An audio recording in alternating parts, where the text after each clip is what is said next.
This podcast is brought to you by Most Valuable Podcasts, leading the league in podcasting entertainment. What's up? Real MVPs, Ricky Widmer here, and welcome into episode 5.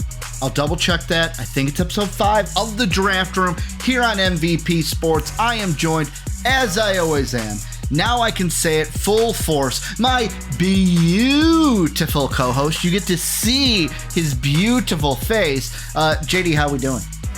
I'm doing great, man. How are you? I like how you're repping the Gator squad as yes, sir. As you're happy. Yeah, your quarterback got drafted. My quarterback didn't. Yep.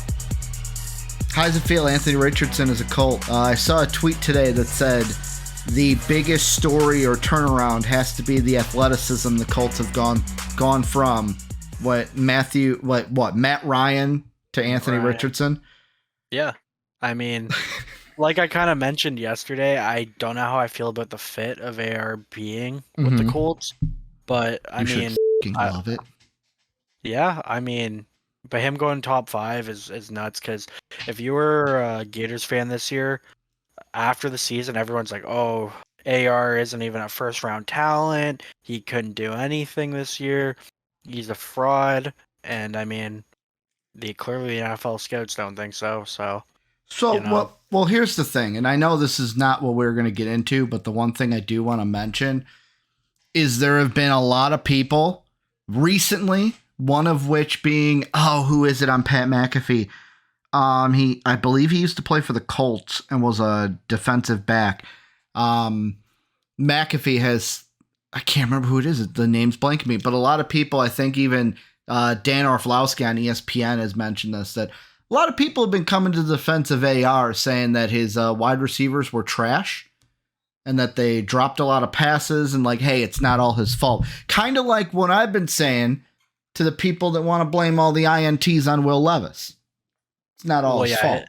No, exactly. Like AR, he wasn't great.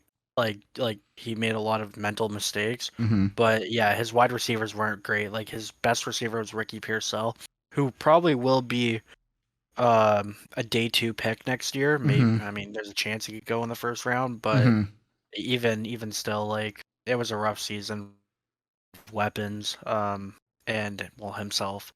But the pick is all based off of what AR can be, because with his athleticism, he could be a top 5 quarterback if everything goes right.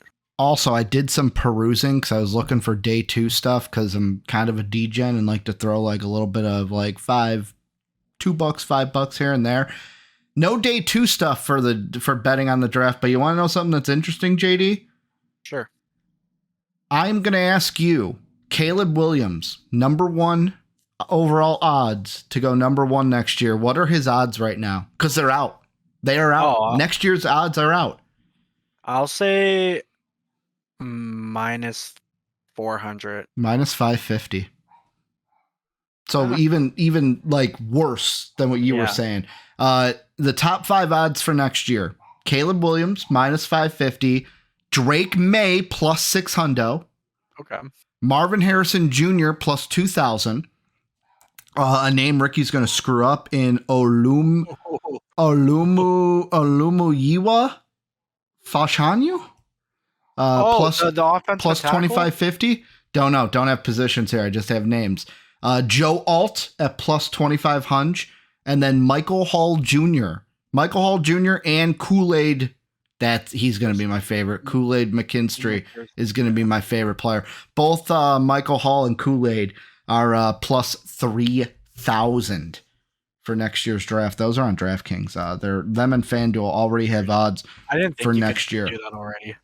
Yeah, it's ridiculous. I would never do odds on a draft this far out unless you like knew for sure that someone was going to have a breakout season. But welcome into the draft room. Let's set everything up. First off, if you're new to the show, welcome in. If you're returning, welcome back. This is where we kind of talk NFL draft, NBA draft. We're in NFL draft mode right now. NBA will be starting next week on Patreon. Will be our first NBA episode. Dave and I will have that. You can get that on Fridays. You can get it early. You can get some of our content early if you support us at the Plus membership, but also You can support us at the basic membership as well and be acknowledged after each of our videos. That link is down below. You can also become a member, same thing, on our YouTube channel. And remember, join the Discord if you're not in it already. Great community of the real MVPs who love talking sports. Was in it today.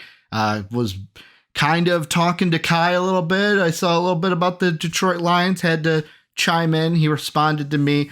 It's a great community. You can join that for free down below in the description. I think that's everything I need to set up.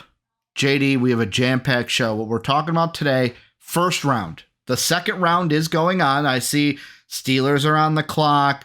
Roger Goodell giving some hugs to some guys on stage. Don't have the sound on. First thing we're going to talk about today, though, about the first round, is the Detroit Lions.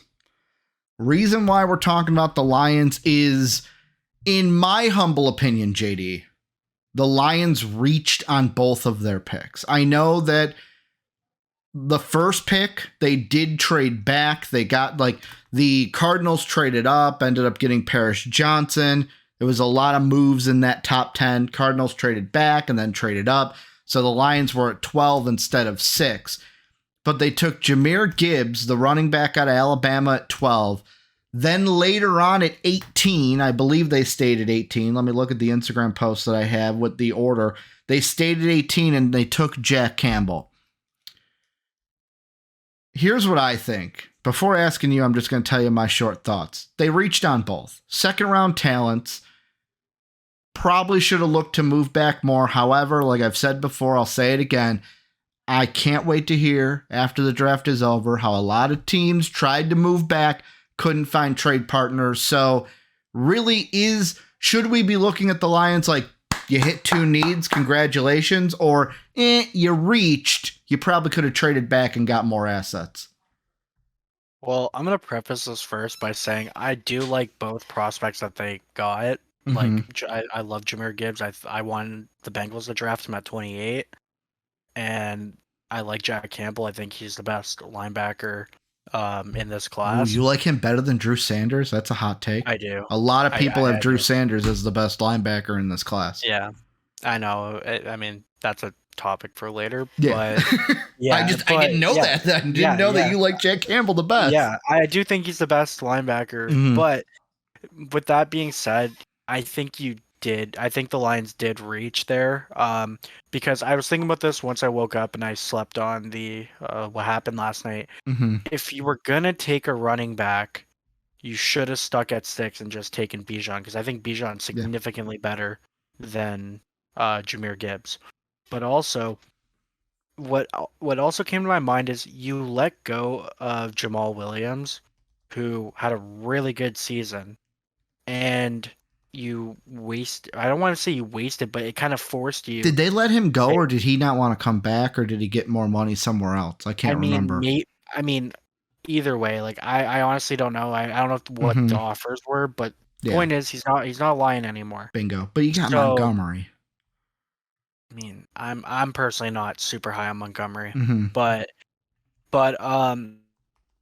you trade back 12, which is good, but then you still take a running back, and I just don't think the positional value for Gibbs is worthy of a 12th overall pick. I mean, you could have gone defense. You could have gone Christian Gonzalez, which is something we will talk about later. But yeah. And with Jack Campbell, again, he's probably going to be your Mike linebacker for years to come.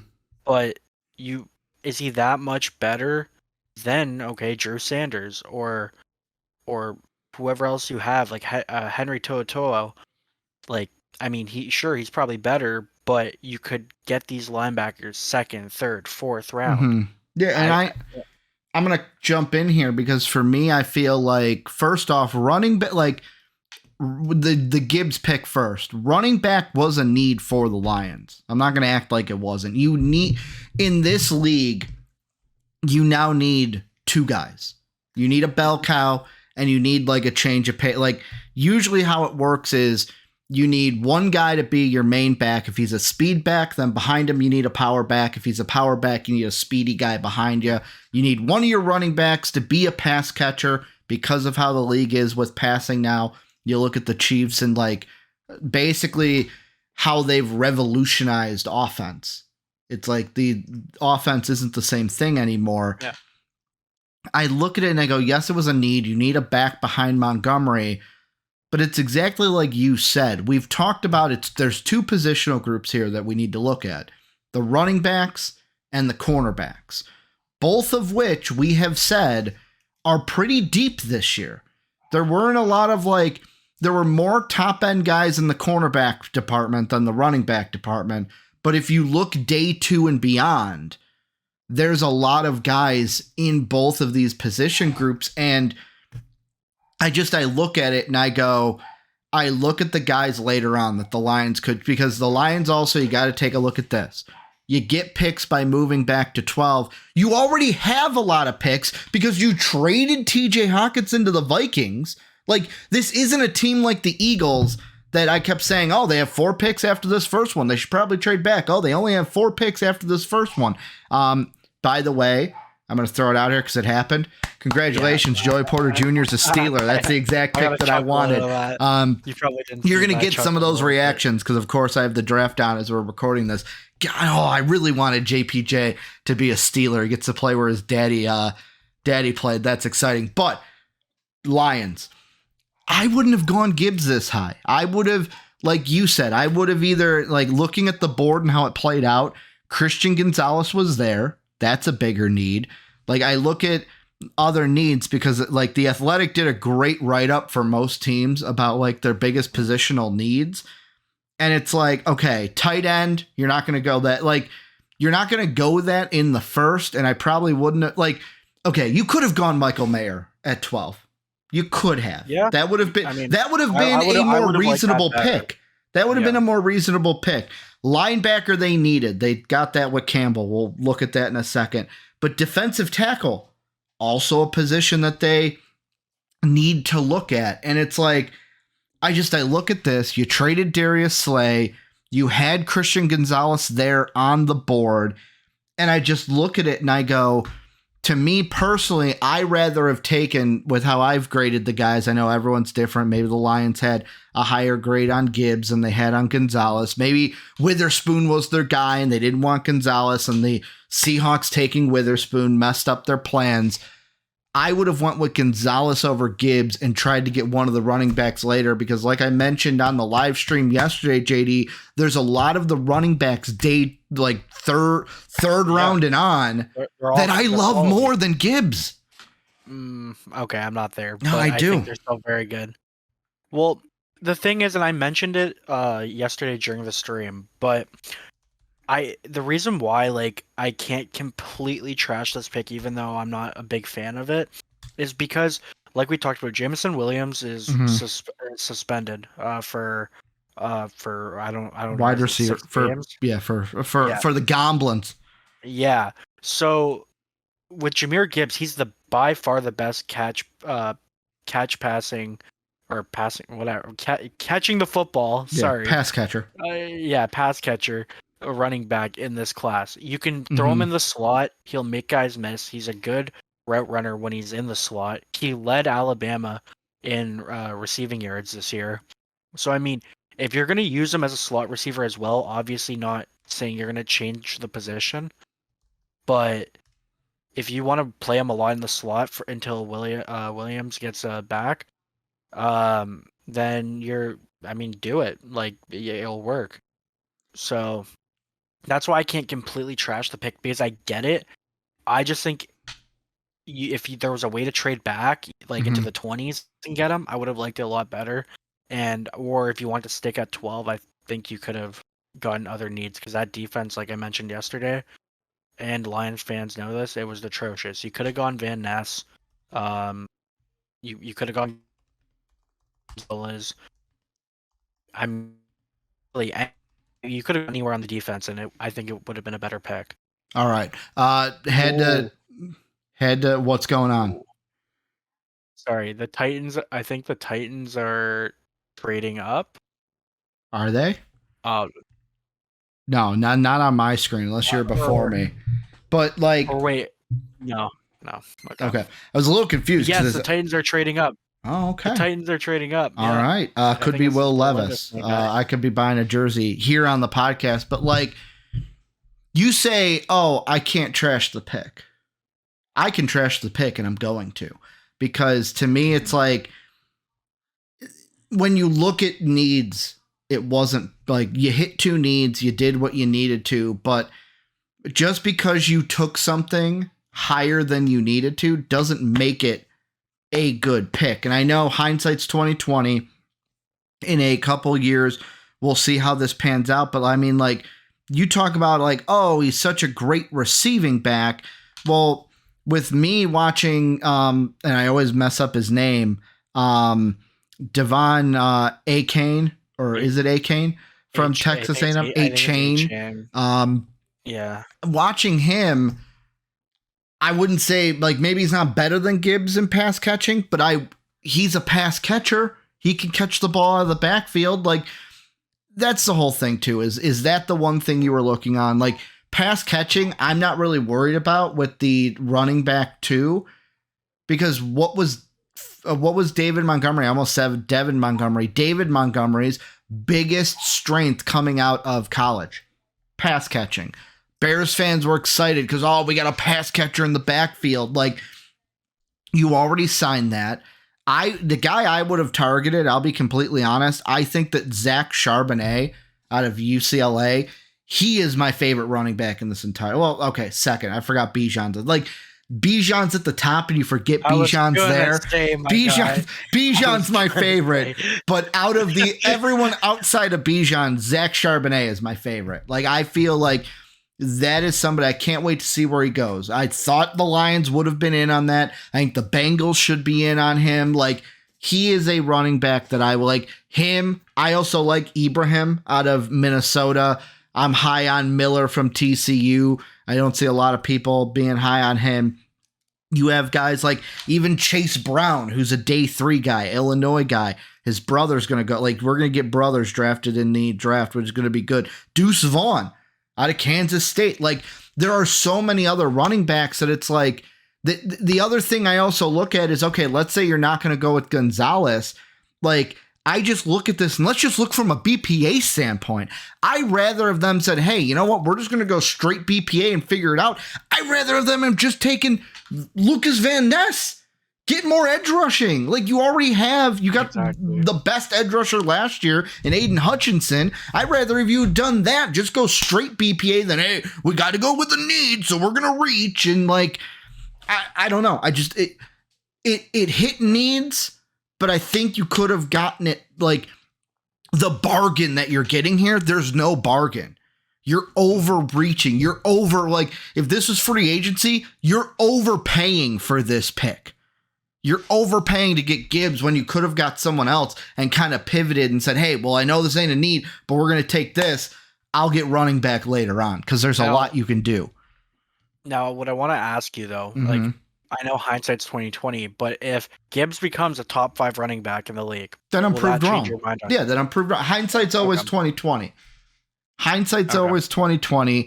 And, like, the one thing that, and I love that YouTube comment sections are like this, JD, you're never allowed to change your mind. What you said 50 years ago, it has to be the same 100 years later. Like, people change their mind. People are proven wrong. And it's just, you know, like, unless you think LeBron's the GOAT, that'll never change. Jordan's always the GOAT. Always the same. But I look at this and it goes like, okay, if he becomes a top 10 running back or top 5 running back, all right, foot in my mouth, I was wrong. But at this point, I don't think he's going to be that. I don't think he's going to get that opportunity on the Lions to be that. And I just look at it and I go, you reach. Now, the other pick in Campbell, I, feel the same, similarly to number 12. The only difference is, when it comes to linebackers, the running back position is different because of the depth at running back in this draft class. Linebacking, there's really no depth. So, like, I look at it and I go, you know what? I wouldn't have taken Campbell there.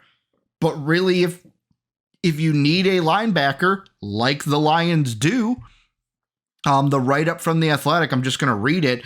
They said with the need, the Lions brought back veteran Alex Enzalone.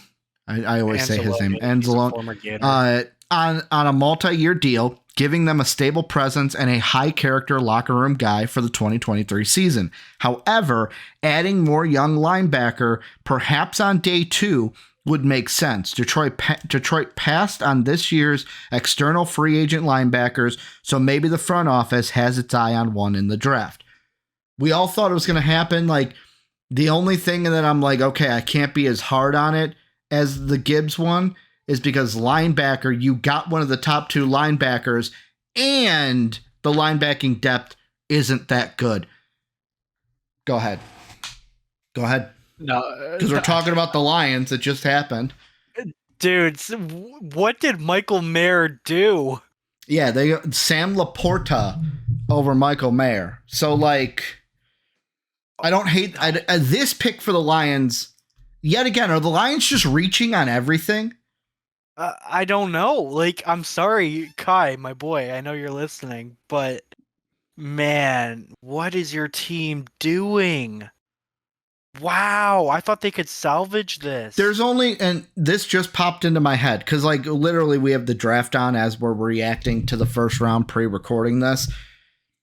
I'm gonna ask this off the cuff because of the Sam Laporta pick as we're recording this.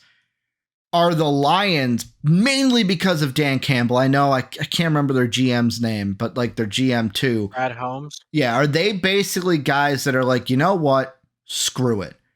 If we like a guy and he's going to be the character we want, like, are they basically the team that's like, screw it. We like a guy, we're going to take him here no matter what happens? Oh, hold on. You're good. Okay. So I think what well, like Kai just mentioned, I think what happened there was, yeah, they have 2 more second round picks, I believe. So I think they're just going for their guys. Whoever they don't care about the value, which I can respect. Because I mean, if you don't think your guy is gonna be there later in the draft, then and you're most comfortable, then take him. But I mean, we've seen how that's burned a lot of teams. Yeah, I mean, Lions are pretty much playing with house money though, because Aaron Rodgers is left. The Bears are rebuilding. Really, here's how the NFC North goes down today. Lions overproduced last year. We're going to see if they can continue what they did last year this year. Aaron Rodgers is no longer there. Packers plummet to the bottom. Really, for the Lions, they're playing with house money to where it's like if they have a fallback, people go, hey, they're a young team. That's okay. This is what we expected year 1. Or the pressure's on the Vikings. Like, the pressure's on the Vikings. Hey, you should be the best team in the division. You have the best quarterback in the division. I use air quotes because even as a Vikings fan, I can't stand Kirk. Like, Kirk Cousins, great guy, Christian guy, great morals, but I can't stand him as a quarterback. Cannot stand him as a quarterback. I think he's dog water as a quarterback. I don't want him as my starting quarterback. Bring Will Levis to Minnesota. I look at this and I go, the Lions are playing with house money, and that's maybe why they have this on top of them being like, hey, we like good characters. If we think they're going to be a good team, a good player in the locker room. I don't know, though. I question what they did, and I can't wait to see how this pans out for them down the line. I'm never going to root against Dan Campbell. I love Dan Campbell, but yeah, it's questioning because I would have done things differently. But let's move on, JD, to another thing we're going to talk about. I just mentioned him. Will Levis.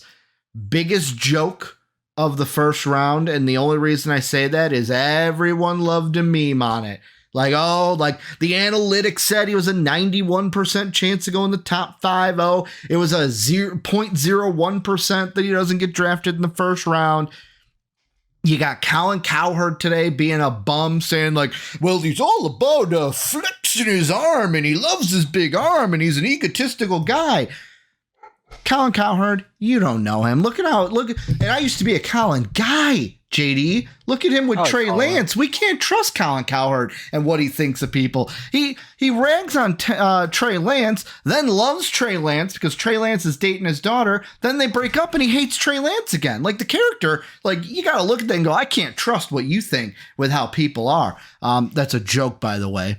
A little bit of joking. But I look at this, Will Levis, biggest faller of the first round. JD, should he have fallen out of the first round? Should there have been a team that takes him? And he hasn't gone at 35 as we're yet again have it live as we're recording the first round reactions. He had what? Yeah, he went to the Titans. Oh, I didn't see that. So he went to the Titans. Should he have gone in the first round, though? That's the question. I didn't see the Titan pick. You didn't tell me. I'm getting a Titans jersey. I thought you knew because I thought we. Oh, okay. I was looking up other things, and your boy Michael Mayer is a Raider, by the way. I know. I'm quite upset about that. But anyways, Will Levis. So now again, if you've been around for all these draft room episodes, I'm not a Will Levis guy. I'll die on that hill. But I do think he was a first round talent in this draft. Now, I think the Titans, they got him in the second round, so clearly steal of the second round. Steal of the second round. I don't know. Michael Mayer to the Raiders might be the steal of the second round. I mean, you got a top 5 talent pick in the second round. That's the steal. I wouldn't say top 5. And arguably some boards, you got the best quarterback in the draft in the second round. That is the biggest steal of the entire draft. We're just going to argue about this, so I'm just and it comes full circle, because when I was a kid, who was my AFC team, JD? We said it yesterday, the Titans. But go ahead. No, I was very surprised that Will Levis wasn't taken in the first round, because I thought there was a few teams outside of those top 4 who could have gone him. I thought he could have been a Seahawk. That last day before the draft, I was convinced he was going to be a Seahawk, that they were going to go quarterback. But, I mean, I think it comes back to those draft interviews that you and I talked about. I think that scared a lot of teams off, and especially to give him that first round pedigree. I mean, I can't say I blame these teams for passing on him if he was that bad in his interviews, because what have we talked about? Half of the part of being a quarterback is that mental aspect of the game, and if you are bombing just these draft interviews, what are you going to do when push comes to shove and you're asked to lead a drive to win you a Super Bowl or just even a playoff game? See, I mean, it's a tough situation because obviously there's a lot of stake, especially when you're a quarterback, put in on the interviews. But it's almost like we mentioned draft day during the live reactions, and I'm gonna say now it's almost like a draft day situation of the whole big thing was well, why wasn't anyone at your birthday party, man? Callahan, why wasn't anyone at your birthday? Will Levis doesn't have that.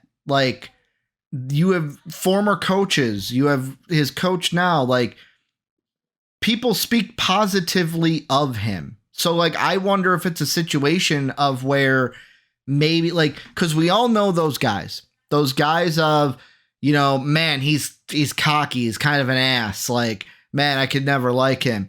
But then he becomes one of your teammates, or you're on a group project, or whatever it is. And you go nah, man, this guy's cool. This guy has it. Oh, he seems like an ass. But that's just because he's confident in himself. He knows that ability. With me, that doesn't turn me off for my quarterback, because the way I look at it is, maybe it's because we look at the quarterback position and we go, okay, quarterback position has to be an upstanding guy, has to be high character, face of the franchise. What if he's a guy that's just, confident in his abilities, and he's to put it into wrestling, he ain't the face, he's the heel. I'm fine having a heel as my quarterback if he's playing well, if he's got the talent, and we win games. Yeah, and again, we've talked about it before, but I'm okay with a confident quarterback. That's not my problem. I don't buy those rumors that he's an arrogant, obnoxious guy. I worry because I don't think that would cause teams to say, oh, arrogant. No, I just don't think he because that was part of his issues at Kentucky is he wasn't good at processing like during like mid game. He was like his processing needed work, and if they were asking him, okay, if you're gonna draw up a play for 3rd and 8, what's your ideal play? And if he just froze, well, then I mean I think that could cause teams. Okay, he bombed this. Yeah. You know? So I'm going to say this about Will Levis. I love the situation he's in with the Titans. I love it. And the reason why is he's a guy that, like, how do I want to put this? He's a guy that it's like, okay, put up or shut up now, Will. Are you the best quarterback in this class, or is everybody else right? He's got to prove all the haters wrong now. And in Tennessee, he's got the opportunity because Ryan Tannehill's done at the end of this year. And it's basically, all right, Malik Willis on one side, me on the other. I have to prove that not only am I better than Malik Willis, I deserve this job. And basically, I think Will Levis should have a Draymond Green type of attitude to this. Remember every single person that went in front of you in order, because that is like Will Levis to me is he should be the Draymond Green of this class. Take on that personality, take on that, like, become the heel, become the guy that is like, you know what? It's me and my team against the world. Maybe not the best advice. That's just me kind of speaking from raw emotions here. But like, I feel like it has to be like, all right, I got picked. I don't have to worry. Now it's time to go to work. It's time for me to prove everybody wrong because nobody knows me better than me. Yeah, like 100%. I think he should use that as motivation. I wouldn't say go the Draymond Green approach because that guy's a certified. I mean, certified don't kick clown. people in the testicles, but like I'm talking like it's okay to be a little spiteful that you were not picked in the first round and 100%. use that as motivation. Because if you're as confident as he is, then yes, use that as spite because it'll fuel you and it'll make you better, hopefully. But, just, take it as motivation, work on your game because clearly there's a reason you're not a first round pick. So learn from it and grow from it and prove everybody wrong. You know what else is the best? You know what's the best thing about the Titans getting them too? What? He gets to see AR twice. He gets to see CJ Stroud twice. He gets to show the Texans and show the I'm blanking. I almost said Titans, the Colts. He gets to show both of those teams twice a year, every year, and here's the thing, and I'm just painting this out. I'm not saying he's gonna I'm gonna say a name that people are gonna be like, whoa, and I'm just saying this speaking off my head, fantasy world here. So JD, would you like to join my fantasy for a second? Yes, sir. Pause. That sounded weird. But basically what I'm saying is, what if this turns into like a Tom Brady situation of, oh man, no. Let's just live this fantasy for a second. He becomes the best quarterback from the class. The Titans rule the AFC South for his entire career. The Titans and Colts twice a year. How bad would that be if it's like, well, Will Levis won the division again, beat both these teams twice, and they got to sit there going, oh, we passed on him? Oh, why did we pass on him? Why didn't we listen to Ricky? Ricky was right. There's a possibility that he can now twice a year. I get to prove you. Just add that to the motivation. Add it in. Hey, I get to play you twice. I get to beat you twice. I get to show you how you should have picked me over CJ Stroud, over AR. More so the Colt route, because the Colts were the team that was supposed to take Will Levis. To me, if I'm Will Levis, I'm circling those Colt games for sure this year. And I'm going to make sure I'm the starter. I'm going to make sure I'm playing that game. And I'm going to make Jim Irsay remember my name. Yeah, I mean, if I was Will Levis, I would do that because, like we talked about off camera, but it looked like it was going to be either AR or Will Levis to the Colts. And I mean, a lot of people bought Jim Irsay even talked about taking Will Levis today on Twitter. Yeah. So use that out of spite. Use it to motivate you. Show up every time you play them, and yeah, make them regret it. But like we've seen it before. This wouldn't be anything new. Like Yeah. you know, like especially with quarterbacks, like a certain team will take a certain quarterback over somebody else, and that other player will use as motivation. Like Lamar, yeah, I think it was Lamar, but he's like, I'll make all other 31 teams regret not drafting me. And I mean, I think he's. that kind of stuck with. That I stuck with mean, them. I would say that maybe some teams are like, oh, maybe we should have drafted Lamar Jackson. See, 100%. I love that you put that out there because in that draft, who was Ricky's guy?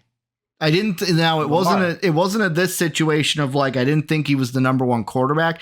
I thought he had the possibility to be the best quarterback of the draft. I thought he was criminally low. I loved Lamar Jackson though. Yeah. When he was at Louisville, I remember me and Brandon talking about it, and I was a Lamar Jackson stan. Action Jackson, let's go. And Will Levis can potentially do the exact same thing. Let's segue over. Another team, this is a pick that I'm still questioning day after, JD. So the Cardinals trade out of 3 like we thought they would. They go down to 12 in the first round. They then trade back up with the Lions at 6. You've had a day to think about it. I want to hear your justification if you have any. I'll let you pick the side. Would you defend the Cardinals taking Paris Johnson Jr. at 6? Or would you be on my side of, no, they probably should have taken Tyree Wilson because that's their number one need and they desperately need edge rush? I can justify the pick. I actually don't hate it because their offensive line is atrocious. As if you were in the stream yesterday, you would have heard me say I'm not a big Paris Johnson fan. But I mean, he was like, I want to say he was a consensus number one tackle in this year, right? So if you fall into the consensus, then I mean, hey, if your offense needs help and you need tackle, then take the consensus best one. So I don't hate it. Yes, their defense needs work as well. And Tyree Wilson clearly wasn't as injured or the medical issues weren't as bad because he went just a few picks later. Yeah. But yeah, like I'm okay with the pick. Like if it works out for them, then you have your franchise left tackle for years on years. So really quickly, I want to look something up because basically, so points per game. Who do you think last year scored the most points per game as a team? Wasn't it Buffalo? Buffalo was 2. They were at 28.4. There was one team better than them. It's the team you would think. KC? It's KC. They 29.2. The worst team in the league. Who scored the least amount of points per game? Who do you think it is? The Texans? Not the Texans. They were first to last. This one's not a surprise either. They traded for a big quarterback and he stunk. Let's ride. Let's ride, JD. Who kept saying let's ride? Blank country, let's ride. Oh, Broncos. The Broncos. Yeah. They scored about, 16 points per game. The Cardinals averaged 20 points per game. They were in the bottom half of the league when it came to scoring. And some people may sit here and justify like, see, Ricky, right there. We need protection for Kyler Murray. We need that. Your problem with the offense is not your, you need an offensive line, but the problem with your offense is bigger. It starts with your quarterback. Kyler Murray is not the quarterback. Bosa even came up before the draft and said he told the Cardinals, I will make you pay if you do not draft me. I will make you regret it. In that draft, I was like, Bosa should be the number one. Mark and I talking, Bosa should be the number one pick. Bosa should be the number one pick. Did they listen to me? No. Obviously, they didn't. And look at their reaping their rewards. Like, I just look at this and I got to JD really quickly put down another. I have two editing. I try to make the work easy for me, JD, and like make it to where I don't have to edit.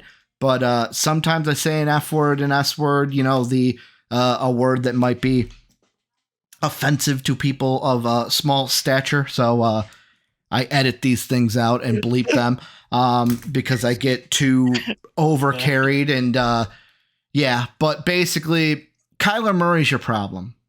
You didn't need to me, I look at the defense and it's like, so you had JJ Watt retire. You also have, and I'm not saying they should have went corner here, but you have your top corner in Budda Baker basically saying, I want Budda out Baker's of here. Safety, whatever, defensive back. Your best defensive back saying, I want out of here because you're not going to pay me. He wants out. Like, I didn't watch it when it was live, JD, but recently I watched the Cardinals Hard Knocks. Mm-hmm. And, ooh, buddy, I wish I was watching that live because they basically, you got to see week after week the Cardinals season implode on itself. Like, they basically imploded. It was so bad they fired Cliff Kingsbury, and he was the scapegoat. Exactly. The in-season Hard Knocks is the kiss of death for a team. Yeah, that's what I've learned. I look at this and I go, so the pick itself, the player itself, it is better than the Lions. I will say that. You didn't reach. You took somebody that arguably could have been in that range. But this is a situation where I look at the needs and I go, edge rushers. I mean, maybe this is a running back cornerback discussion again of like edge rushers. They're kind of deep. Oh, tackles. They're kind of deep. To where I looked at it and I was like, JD, I said it last night. I've been saying it for about 5 years now. What are the two most important positions in football? Quarterback and pass rush. Quarterback and pass rush. Offensive tackle, not one of those. To me, Tyree Wilson is a higher grade than Paris Johnson. It's a number one need for this team. That's what I take if I was the Cardinals. That's the only reason why I look at this pick and I go, not a bad player, but you misjudged, and that's why you should have went with Tyree Wilson over Paris Johnson Jr. Oh, that's a bit of a reach. Go ahead, tell me. Sorry. There's just Jonathan Mingo to the Panthers. All of these second rounders, by the way, have been like reaches in quotes. Like guys, Mayer and Levis. Well, yeah, but like Steve Avila, many people had in the third round. Derek Hall, nobody had him top of the second round. Matt Bergeron, fringe third round pick. Like I know second and thirds aren't my guy. Like I know second and thirds, like you see a lot of this, but it's just like wow, Jonathan Mingo is a huge up because many people had him third round for sure. But like. And I look at the Cardinals. The Cardinals even the Cardinals got more picks. We're gonna see what they do, but like, yeah, I just look at that and I go, you should have went with Tyree Wilson because Tyree Wilson. And here's the other thing, and I want to throw this out to you: the medicals thing. It came out before the draft. Oh, teams are scared of his medicals. Well, obviously, teams weren't that scared of his medicals because right where I thought Tyree Wilson would go if he was available, he went to the Raiders. The Raiders were the team. I'm like, oh, they'll probably go Wilson or cornerback. And I always went cornerback. Like, I always went in my mocks cornerback because the only little playing that I did is like, man, I would really like to see Tyree Wilson on the Falcons. Falcons really need that edge rush. But, like, obviously they weren't afraid because Tyree Wilson went the exact spot that everyone thought he could have gone at the highest. Well, yeah, with Tyree Wilson, my concern wasn't so much the injury, like we're quote unquote injuries, but I still think he's such a raw prospect.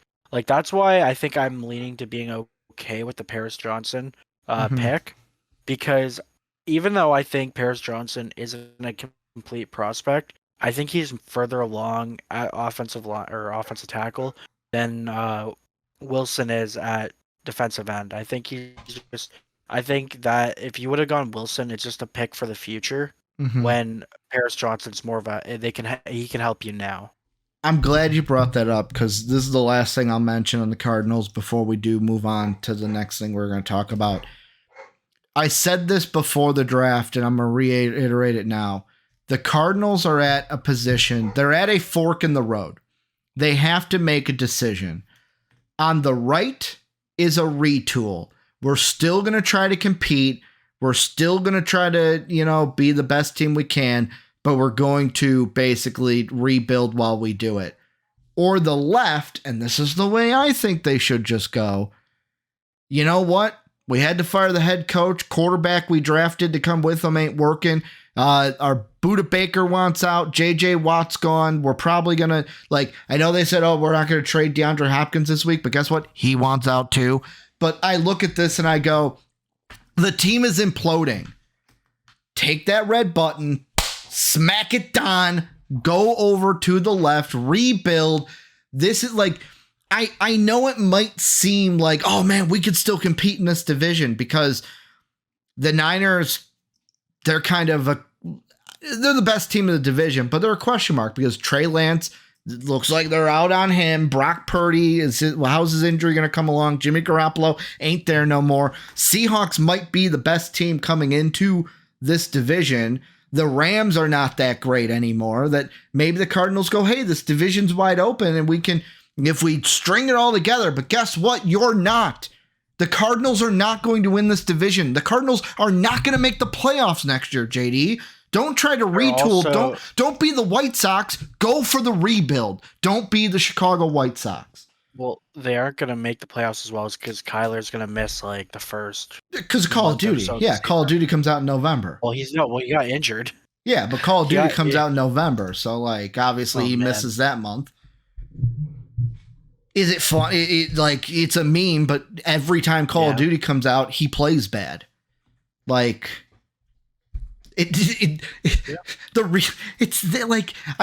is a team that needs to go rebuild. Don't be afraid to go full rebuild. You're right. Can I just say something just to spite the comment section? Go ahead. Can you guess what position the Saints just drafted, Ricky? Ooh, I didn't look. Quarterback. No. Offense or defense?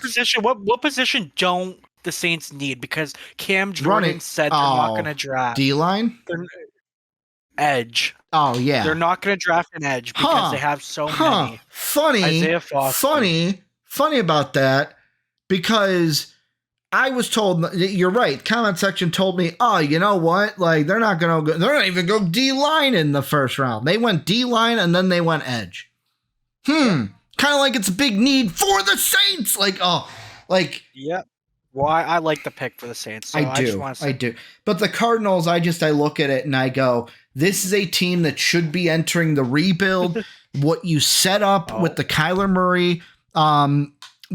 Murray draft is not working, and you need to go full rebuild. That's what I think. Rebuild for the Cardinals. Before I have an aneurysm, JD, and blow a vessel in my brain, the last team, two more. We went Cardinals first. This will be very short. I just want to mention it.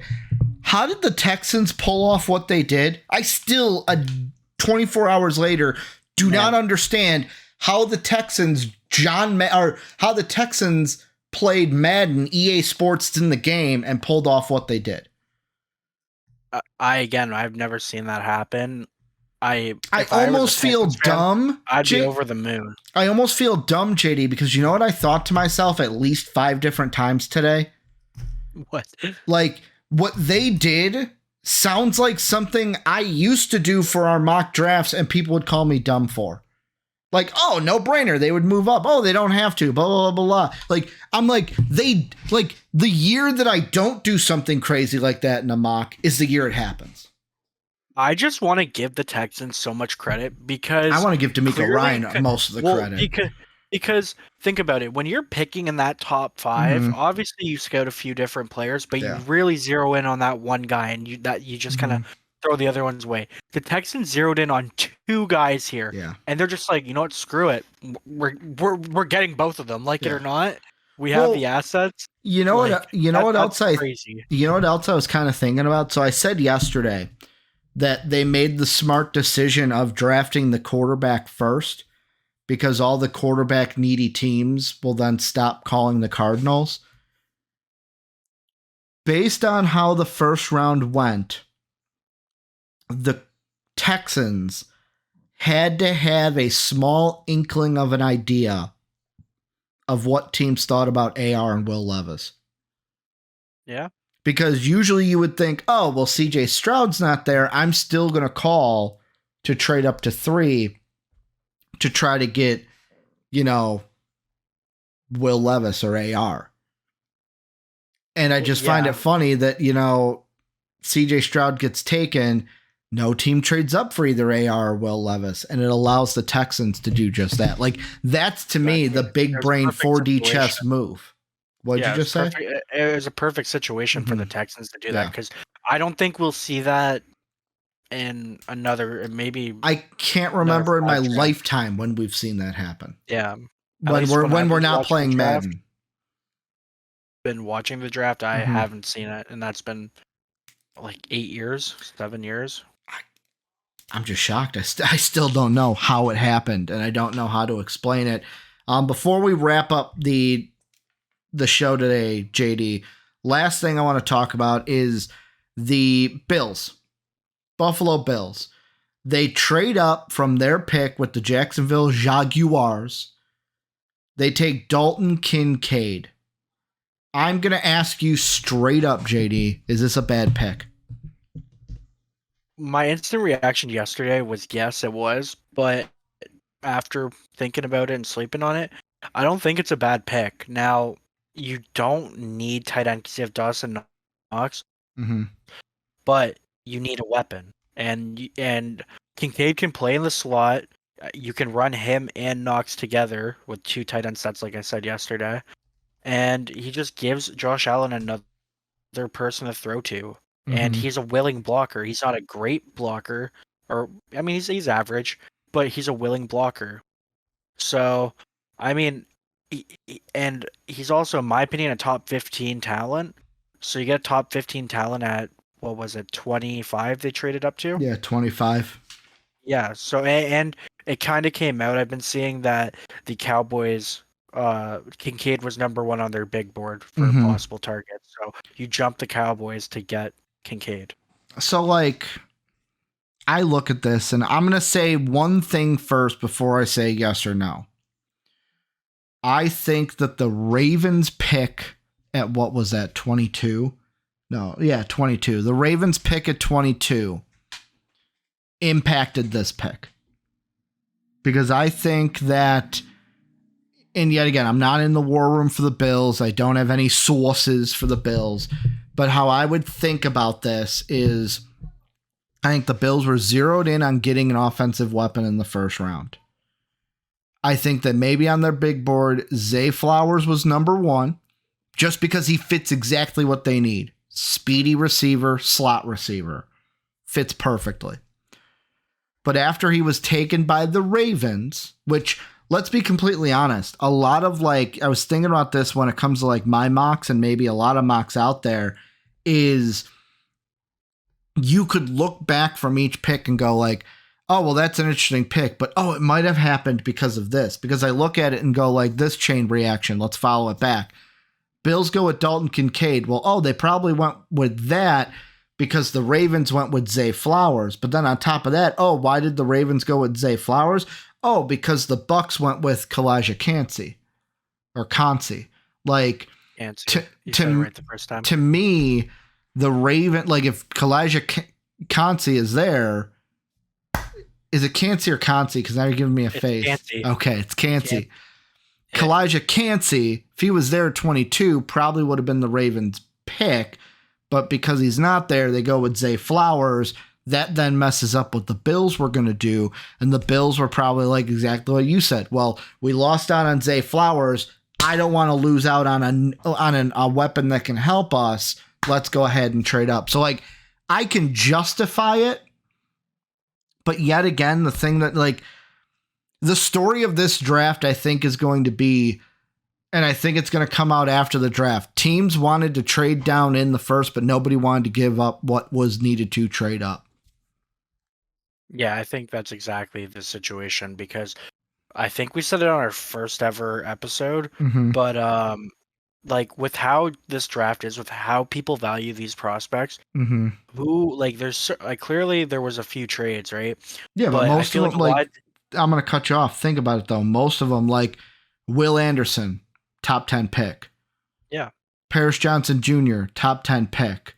Jalen Carter, top 10 pick. Outside the top 10, the only teams that moved up, the Steelers moved up for Broderick Jones. Only reason they did that was he was probably going to go to the Jets right before. They stole him from the Jets. Then you had, the Bills move up ahead of the Cowboys, because guess what? Most of them were top 10. The only two we saw outside the top 10 were because a team was like, oh, well, we got to jump ahead the team after this because they're going to go ahead and take this if we don't jump up and take this. Yeah, and like I was gonna say is, like, I think it shows how people valued Mm-hmm. these prospects. If you're moving back, Mm-hmm. I mean, you're not gonna get the guy you want. And in this draft, I think this draft has proven it so far. Where since these players there isn't that top end talent outside like the top 4, Mm-hmm. then there isn't much of a talent difference, right? So if you're set on this certain prospect, you don't care if it looks like a reach. Mm-hmm. You're just going to take your guy because that's what you're comfortable with. Yeah. So I I mean, think that's what it plays into. it's going to be really interesting to see how the rest of the draft kind of plays out. But the last thing, JD, that I want to go with, and I'll let you pick. So I wanted to end the show with, we only get one. It's basically, what was it? Spider-Man. Everybody gets one. You get one pick that could be justified as your best pick of the draft in the first round. You get one worst.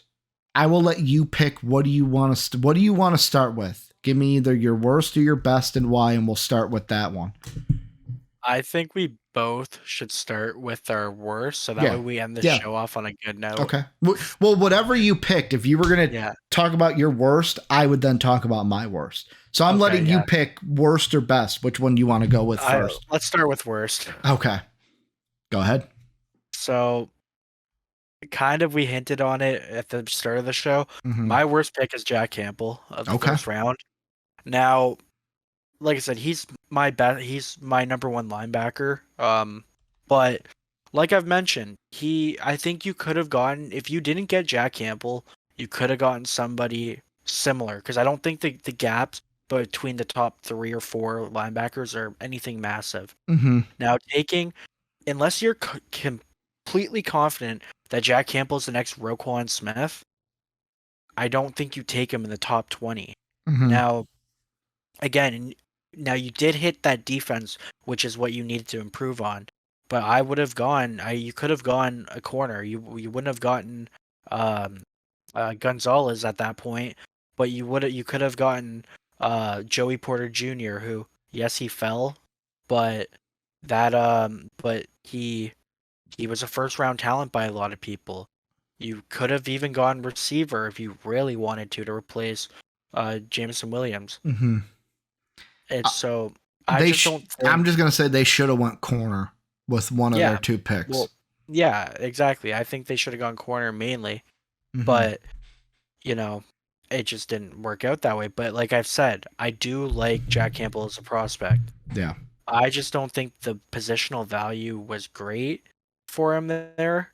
And I think you could, we don't know if they would have been able to move back again, but if there was a way to move back to the mid-20s and taking him, I still don't love it, but I mean, it makes it a little bit better. So for mine, I'm gonna go ahead and read you something.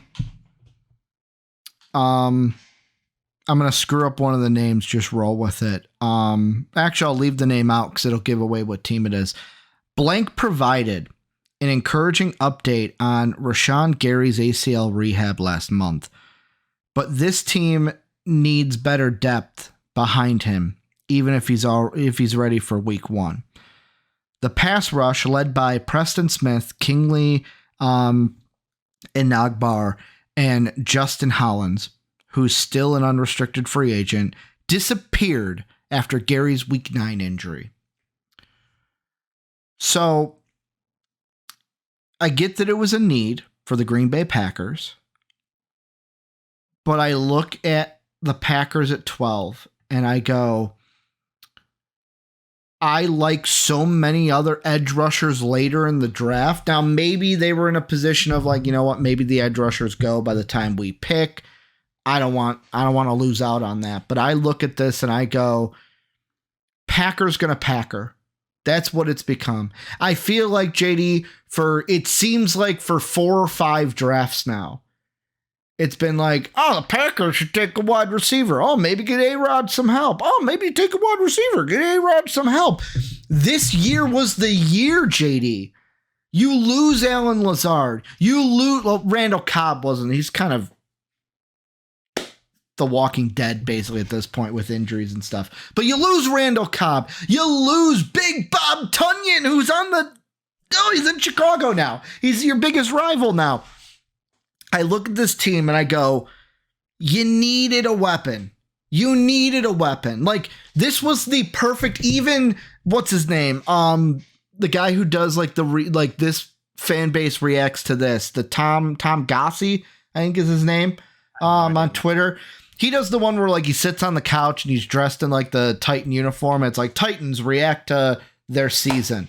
He does those videos. He's great. He's a comedian. He's funny, but he's a Packer fan, and I watched his reaction to this pick, and he even said the same thing I did. Like, oh, what a year to finally say, hey, Aaron, we didn't give you help at all when you were here, but Jordan Love, we love you better. Here you go. Here's a new wide receiver. He's like, JSN, give me JSN.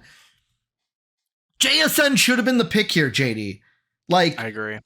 Even if you're sitting there going, well, we don't like, he's a slot receiver. You have Christian Watson. You have Romeo Doubs, 2 young receivers. Add another, like, you haven't, like, this is a team, young quarterback, young receivers. You need more help. You can't just do it with Watson and Doubs alone. How was this not JSN? How did the Packers not take JSN? I think that they're going to rely on their defense to win these games now. Like, because their offense is going to be atrocious next year. So maybe they're just going to try and hold teams to 10 or fewer points to win their games, because I don't know, man, this offense. That would be like elite defense, holding their teams to 10 or fewer points. I know. I gotta now that you said that, JD, this is not like me targeting JD. It sounds like that. This has been probably the feistiest draft room that we have had from me. Like, I feel like I'm getting back into my groove. Let's see. Defensive leaders. That's what I want to see. Points per game. So the 49ers had the best defense in terms of points against per game. How many points per game do you think they allowed per game? Wasn't it? I think it was like, wasn't it like 15? Like 16.3. So if that defense, which is phenomenal, the Bills were right behind them at 17.9. If those two couldn't even hold teams to 10 points or less, how hard that is. The Packers last year, by the way, the Packer defense gave up an average of 21.8 points. I don't think they're going to be going that far down this season. I was being a little sarcastic with that. I know that. I'm heated here. Yeah. Like, I shouldn't be heated. I should be happy that the Packers continue to screw their fan base because I'm a Vikings fan. But I just look at it and I go, how could they be like Lucas Van Ness? I like the prospect. I like the prospect. I don't like the pick. I think this pick should have been JSN. They could have gone edge rusher later. So like, that's to me why it is the worst pick for me in the first round. Let's get positive though to end it. You wanted to end on some positive vibes. Who's your best pick of the first round? My best pick is Quentin Johnston to the Chargers. Now, again, if you were here last night, you would know Quentin Johnston's hands are an issue right now. Mhm. But what have we been saying that Justin Herbert's needed since his rookie year? Weapons. Now you Mhm. got him a legit weapon for most of this draft process. Like I want to say second half of the college football season, a lot of Mhm. people had Quentin Johnston as their wide receiver one. The guy is a deep threat machine. He's if he can get those hands in order, him and Justin Herbert are gonna have an unreal connection because Justin Herbert can air that thing out. Mhm. So I think it was great. They finally got Herbert some help, and they can hopefully stop doing that dinking and dunking stuff that they did all last season because that was driving me mental. Even though I'm not a Chargers guy. That's the biggest thing they needed, though, is they needed a wide. Like the reason why I love it is they needed a guy. They didn't just need a wide receiver. They needed a wide receiver to take the top off the defense, and that's Yeah, the kind of they got threat a legitimate number Quentin one. Johnson brings. Yeah, they did. Plus, he'll be the number one because Keenan Allen's always injured anyways. So there's that. One thing I forgot to say, JD, kind of disclaimer. Someone's probably already put it in the comments.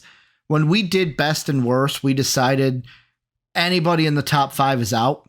Oh, That's like why the Texans are not going to be the best pick, because we wanted to reach for, like, it's easy. It should be easy to hit a top. I say should because there's teams like the Browns and stuff that don't hit top 5 picks, but you should nail your top 5 pick most times more times than not. So that's why all of these are going to be outside.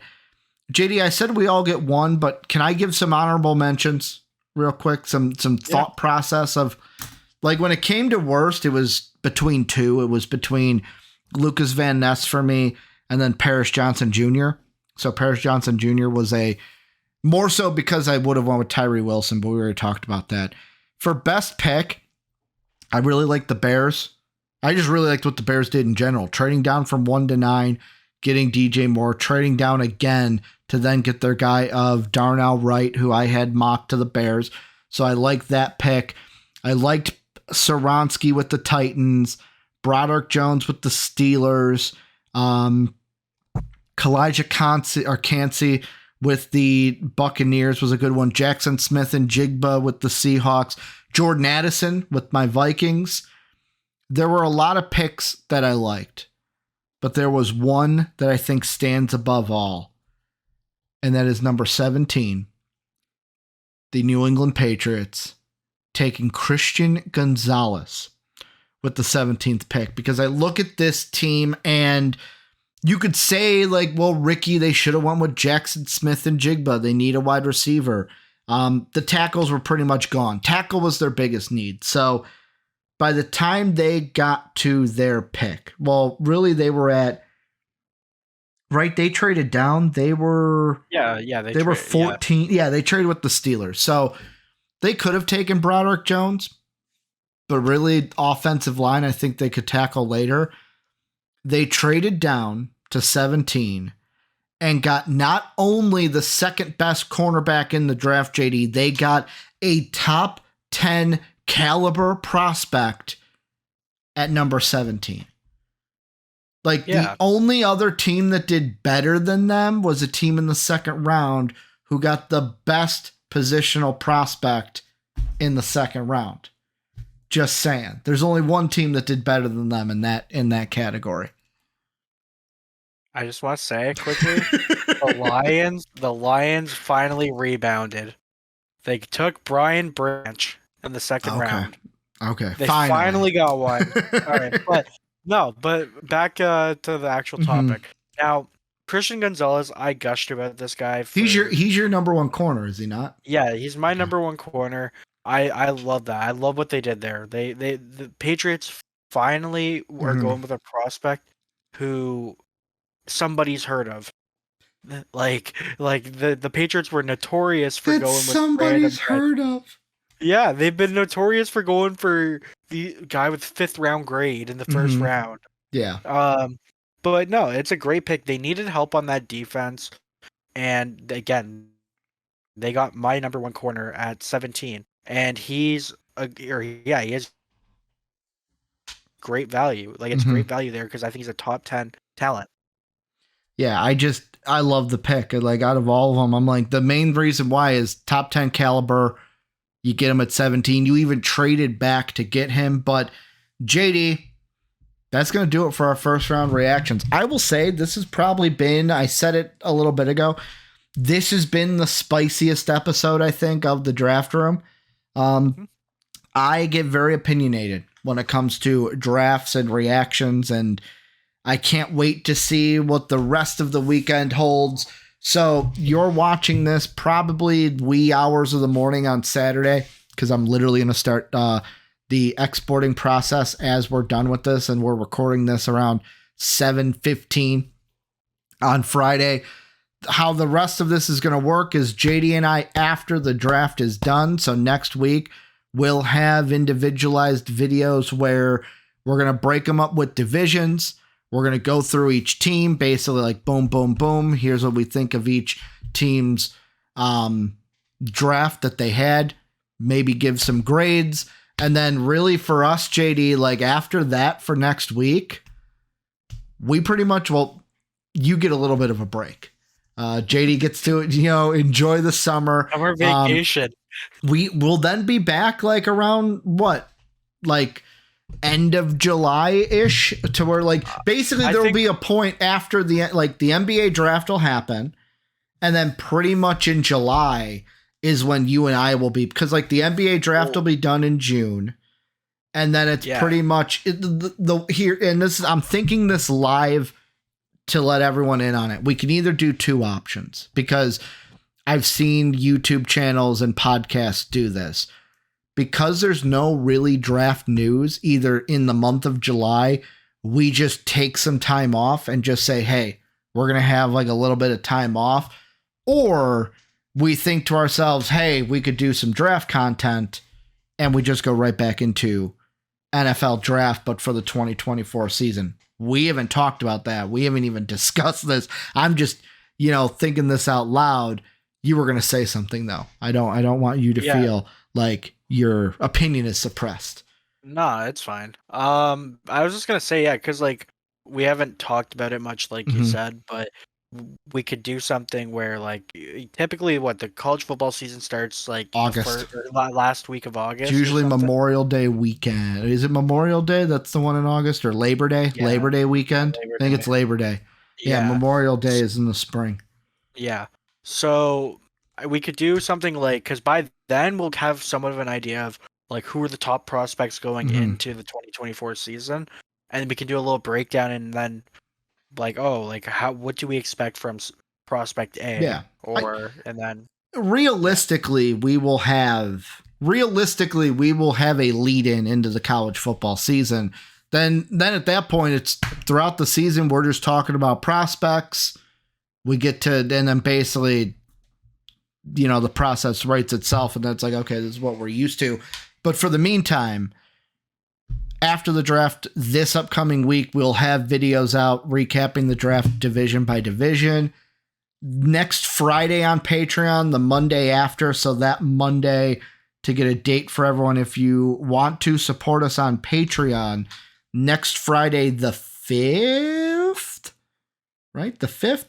Yeah, next Friday, the 5th will be the release of our first draft room NBA style. The 8th, it will be out for everybody to see. Dave and I will kind of take over NBA, getting you ready for the NBA draft. Then we're right back to football sometime after that. We will obviously keep you guys updated on our Twitter, MVP_vids, but that's going to do it. Check out our Patreon link down below. Also, join that Discord down below if you have not already.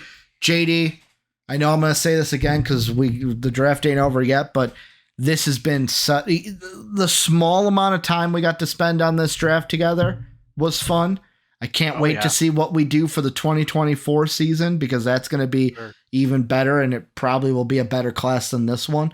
I'm already looking at names like, oh man, I'm really hyped for next year's class. Like, I'm really, really hyped for the 2024 class. Penn State, Fashanu, he's going to be disgusting. Really? Is he going to be the top tackle off the board? He was supposed to be in this year's class, but then he decide to go back, but he was going to be I think he was like the top 2 tackle this year. So, but then he decided to stay. State. But that is going to do it for us. Let us know what you guys think down below in that comment section. I want to thank each and every one of you for checking out this video. And as always, have a good day, everybody. As always, we'd like to thank the people who make these videos possible, our patrons whose names are on the screen right now. If you'd like to become a patron yourself, you can click the logo in the bottom right. And if you'd like to check out our live reactions to the first round of the NFL draft, click that video in the top left. And as always, thanks for watching.